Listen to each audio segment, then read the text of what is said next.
Okay ready. ತುಳುನಾಡಿನ ದೈವಾರಾಧನೆ ಇತ್ತೀಚಿನ ದಿನಗಳಲ್ಲಿ ಎಲ್ಲ ಕಡೆ ಅಪಹಾಸ್ಯದ ಮೂಲಕ ಸಾಗ್ತಾ ಇದೆ. ನಾವೆಲ್ಲರೂ ನೋಡ್ತಿರುವ ಹಾಗೆಯೇ ಸೋಷಿಯಲ್ ಮೀಡಿಯಾಗಳಲ್ಲಿ ದೈವವನ್ನು ಬಳಸಿ ನಾನು ಆ ಭೂತ ಈ ಭೂತ ಅಂತ ಒಬ್ಬ ನಟನ ಹೆಸರನ್ನು ಬಳಕೆ ಮಾಡಿಕೊಂಡು ಆ ನಟನನ್ನೇ ದೈವವಾಗಿ ನೋಡುವಂಥ ಕೆಲವು ಅವಿವೇಕಿಗಳು ಇತ್ತೀಚಿನ ದಿನಗಳಲ್ಲಿ ಸೋಷಿಯಲ್ ಮೀಡಿಯಾಗಳಲ್ಲಿ ರಂಪಾಟವನ್ನು ಮಾಡುವಂಥದ್ದು ನಾವೆಲ್ಲರೂ ತುಳುವರು ನೋಡ್ತಾ ಇದ್ದೇವೆ. ದೈವಾರಾಧನೆ ಆಯಿತು ಎನ್ನುವ ನಿಟ್ಟಿನಲ್ಲಿ ನಮಗೆ ತುಂಬ ಬೇಸರವಾಗಿ ನಾವು ಇವತ್ತೊಂದು ದಿನ ಪುಣ್ಯಕ್ಷೇತ್ರದ ಪೆರರ ದೇವಸ್ಥಾನಕ್ಕೆ ಬಂದಿದ್ದೇವೆ. ಪಿಲಿಚಂಡಿಯ ಮೂಲಸ್ಥಾನದಲ್ಲಿ ಬಂದು ನಾವು ದೂರನ್ನು ತುಳುನಾಡಿನ ದೈವಾರಾಧನೆ ಸಂರಕ್ಷಣೆ ವೇದಿಕೆ ಮುಖಾಂತರ ನಾವು ದೂರನ್ನು ನೀಡಿದ್ದೇವೆ.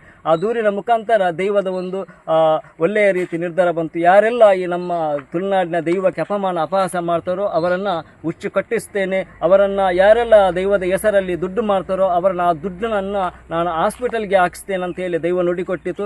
ಹಾಗಾಗಿ ನಮ್ಮೆಲ್ಲರ ನಂಬಿಕೆಗೆ ಆ ದೈವ ನುಡಿಕೊಟ್ಟಿತ್ತು. ಹಾಗೆ ನಮ್ಮ ಹೋರಾಟಕ್ಕೆ ಕೂಡ ನನ್ನ ಬೆಂಬಲ ಇದೆ. ದೈವ ಸಂಪೂರ್ಣವಾಗಿ ನಮಗೆ ಮುಂದೆ ಹೋಗಿ ಅನ್ನುವಂಥ ನುಡಿಯನ್ನು ಕೊಟ್ಟಿದೆ. ನಮ್ಮ ಹೋರಾಟ ಮುಂದೆ ವರಿಸುತ್ತೇವೆ. ನಮ್ಮ ತುಳುನಾಡಿನ ದೈವಾರಾಧನೆ ಸಂಘಟನೆಯು ಕೂಡ ಯಾರಾಗಲಿ ಅಪಹಾಸ್ಯ ಮಾಡಿದರೆ ಅವರನ್ನು ನಾವು ವಿರೋಧಿಸ್ತೇವೆ, ಮುಂದೆ ವಿರೋಧಿಸ್ತೇವೆ. ಹಾಗೆಯೇ ಇನ್ನೊಂದು ತುಳುವರಲ್ಲಿ ವಿನಂತಿಸುವ ಏನೆಂದರೆ ಯಾರೇ ಒಂದು ಅವಿವೇಕಿಗಳು ಮಾಡಿದಂಥ ತಪ್ಪನ್ನು ನೀವುಗಳು ಮಾಡಬೇಡಿ, ಅಥವಾ ನಿಮ್ಮ ಬರವಣಿಗೆಗಳಲ್ಲಿ ಸ್ವಲ್ಪ ನಿಗಾ ಇರಲಿ. ಕೆಲವೊಂದು ಜನ ತುಳುವರಾಗಿ ಕೆಲವೊಂದು ಬರವಣಿಗೆಗಳನ್ನು ಮಾಡ್ತಾರೆ.